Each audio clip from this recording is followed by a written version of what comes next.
عرب میں یہ مثال تھی کہ اونٹ کی گردن میں بیماری ہو جاتی تو گردن ٹیڑھی ہو جاتی. آج ہمارے یہ حال ہے. شادی بیاہ میں دیکھیں عام زندگی میں صحیح مل رہا ہے, شادی بیاہ میں الگ کرسی لے کر گردن ٹیڑھی کر کے بیٹھا ہوا ہے.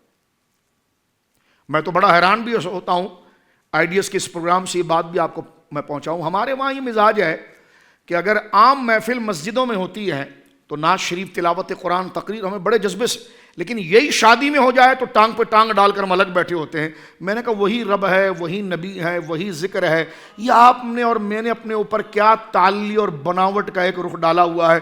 اسی کو کہا گیا کہ جاہلانہ رسم نہ لاؤ, ولا تصعر خدک للناس, لوگوں سے کٹ کے نہ رہو, لوگوں سے ملو محبت کے ساتھ, عاشقی کے ساتھ, احترام کے ساتھ. ولا تمشی فی الارض مرحا, اور فرمایا اور نہ چل زمین پر اتراتے ہوئے. یہاں پر یہ جو قرآن کریم نے مرحا کا لفظ استعمال فرمایا ہے, اس کا ایک بڑا زبردست ایک معنی مفسرین نے ذکر کیا ہے. فرمایا کہ ایسا شخص جو شدت خوشی میں حد سے بڑھ جائے, ایسا شخص جس کو کوئی خوشی مل جائے اور اس خوشی میں وہ حد سے بڑھ جائے اور اتنا ہلکا پن اس سے ظاہر ہو جائے کہ وہ لوگوں کے حقوق اور تقاضوں کو پس پشت پھینک دے اور بڑے اکڑ کر چلے, تو یہ مرحا تکبر کی ایک قسم ہے. کبھی کبھار یہ ہوتا ہے کہ اگر ہم منہ موڑ کر الگ نہیں بیٹھتے تو یوں ہوتا ہے کہ اگر ہمیں کوئی نعمت مل جائے, کوئی اچھا منصب مل جائے تو وہی شخص جو کل کی وہی بندہ یا ہمارے والدین یا ہمارے قریبی لوگ دوست, ان کے ساتھ ہم اخلاق سے مل رہے تھے, لیکن آج ہمارے اندر ہلکا پن اتنا آ جاتا ہے کوئی خوشی ملنے سے ہم اتنے آگے بڑھ جاتے ہیں کیونکہ آج تو ہم اسٹیج پر بیٹھے ہیں تو آپ کو پہچانیں کیسے, آج تو ہم ٹی وی پر آ گئے تو آپ کو کیسے پہچانیں, آج تو ہم اپنے مریدوں کے ساتھ ہیں تو آپ کو کیسے پہچانیں, آج تو ہم لاؤ لشکر کے ساتھ ہیں. یہ ہلکا اور بچکانا پن جو ہے یہ بھی تکبر کا ایک چور ہے. اس کو قرآن کریم نے ذکر فرمایا وَلَا تَمْشِ فِي الْأَرْضِ مَرَحًا, وہ گردن ٹیڑھا کرنا بھی تکبر کی ایک فکر ہے, اور اترا کر چلنا. اور اتراتا کون ہے؟ جب اس کو کوئی خوشی مل جائے نا تو آپے سے باہر ہو جاتا ہے. آپے سے باہر ہونے کا مطلب کیا ہے کہ جو لوگوں کے سے جب نہیں ملی تھی تو سب کا ادب کر رہا تھا, آپ ٹھیک ہیں, میرے لیے دعا کیجئے گا, سب سے ہاتھ ملا رہا ہے, لیکن جب اس کو کوئی خوشی مل جائے, منصب مل جائے تو وہ کہتے ہیں نا کہ جناب ماتھے پر اس نے آنکھ رکھ دی.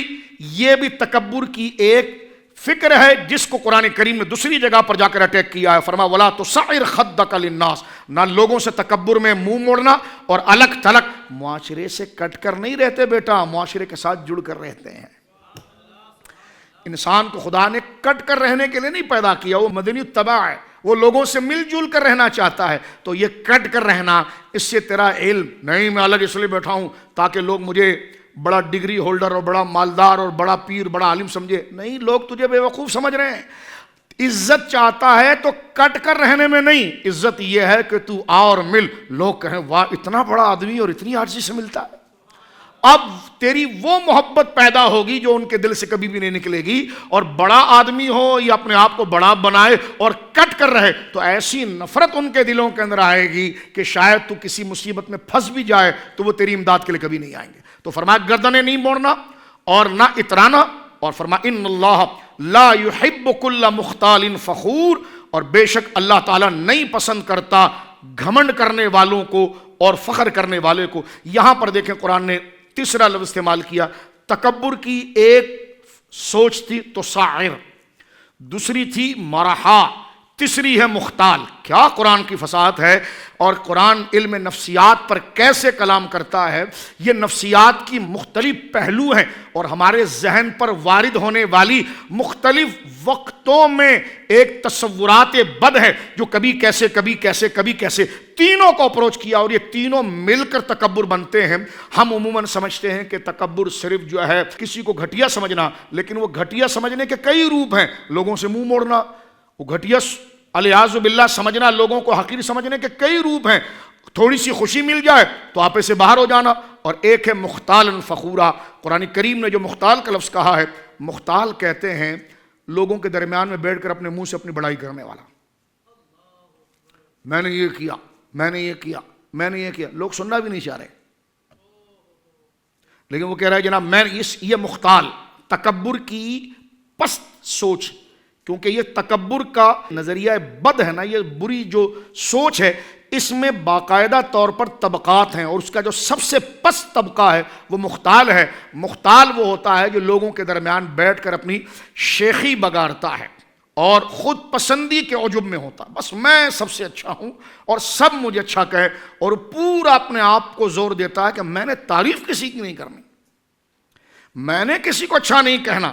یہ مختال شخص کی علامت ہوتی ہے۔ اور دوسری نشانی علماء نے یہ لکھی ہے کہ وہ غریب رشتہ داروں کو حقیر سمجھے گا، اور جو مالدار ہوں گے نا ان کے آگے عاجزی سے پیش آئے گا۔